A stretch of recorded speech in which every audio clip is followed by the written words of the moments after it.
All right. Good morning, everyone, and Happy New Year. I hope you learned many things in 2024 and trying to learn many things in 2025. We know that every company, Microsoft, Google, Apple, everybody is releasing new technologies every day, right? If you're not learning those things, then you'll be out of the market. So the only option that we have is whatever it is coming in our way, understand it at least on the high level, right? Cool. So I'm not going to give the all the technology details here, but I'm focusing mainly on the Databricks. And this year we'll start with the basic thing, and slowly we'll go to the advanced options. I'll also cover generative AI, machine learning, artificial intelligence, because everybody is going to that route, right? But today, let's cover some of the basic thing like formatting the notebook. You may think that why it is important to format the notebook, right? But I would say the formatting and the documentation of your code inside the notebook is very much important. That will improve the perspective of you as a developer, right? Your quality and the the details that you are providing to them and the ease of maintenance, many things is covered when you give the properly formatted code to the next team. When I say next team, you develop the code, then deploy to production, and the production team will take care or sustain it for the future. If you don't have the documentation, then it will be very tough for them to understand how to read your code and make changes if required in the future. So I'm not going to cover many things. These are basic things that every notebook should have, right? So for example, you have the heading. Every notebook can have heading like what kind of program it is doing it, right? And you can also provide a little bit more details like what is the reason, what outcome you are expecting from this notebook, and what are the different sessions you have. You can have the bullet points and also give the description, right? And on the left hand side, you can see based on the heading and subheading, all the details will come here, and the user can click on that specific area to go to that session and understand very quickly. Think about your notebook is very lengthy. It may contain 2000, 3000 code. Having these uh, points will be table of contents will be definitely gonna help the user.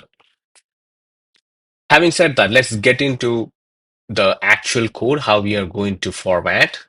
So if you double click here, you can see that this is the option to give heading one. You can use the code directly, and also you can look at here Markdown. This is the Markdown cell, not the SQL, Scala, R, or Python, right? So Markdown is the cell that is using for all kind of documentation. Now it is easy. You have all the available formatting option here. Like you can see it in the Word or Excel. Not not that much features available, but whatever it is available required, Databricks added here. Right, keeping it bold, italics. You can have the line breaks here. You can have bullet points and line break. It will come here. And for the description, you can add three hash. This is the heading three. If you want to keep heading two, then it will be two hash. Heading one is one hash. All right. If you look at here, this way also we can do it, right?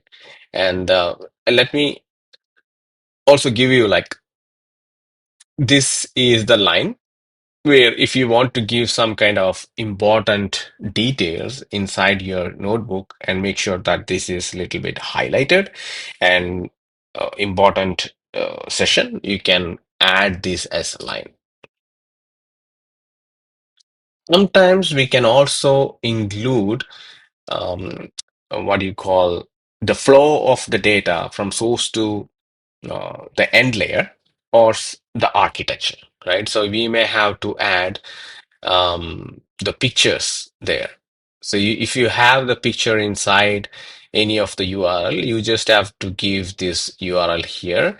And here right now I have added Databricks logo.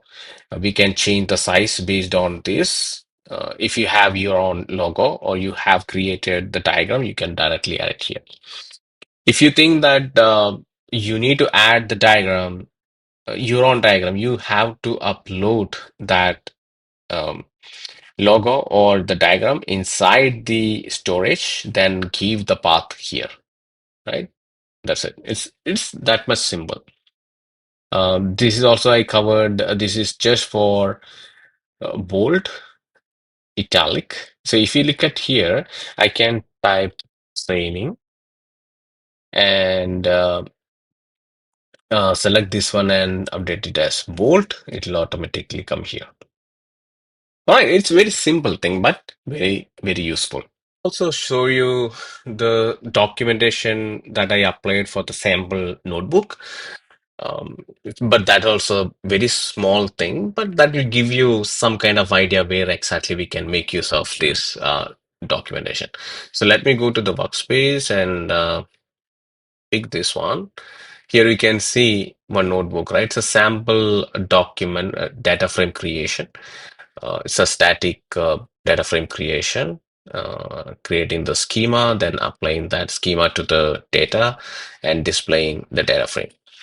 But if you look at here, this is what the important stuff here, right? This is the uh, program name and who created this one, the date, and the reason for creating the code.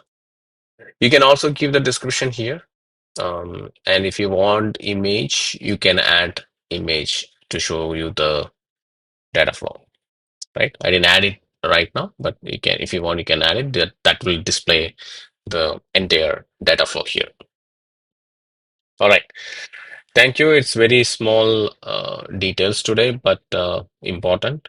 Make sure you are applying this documentation in every code that you generate. Thank you.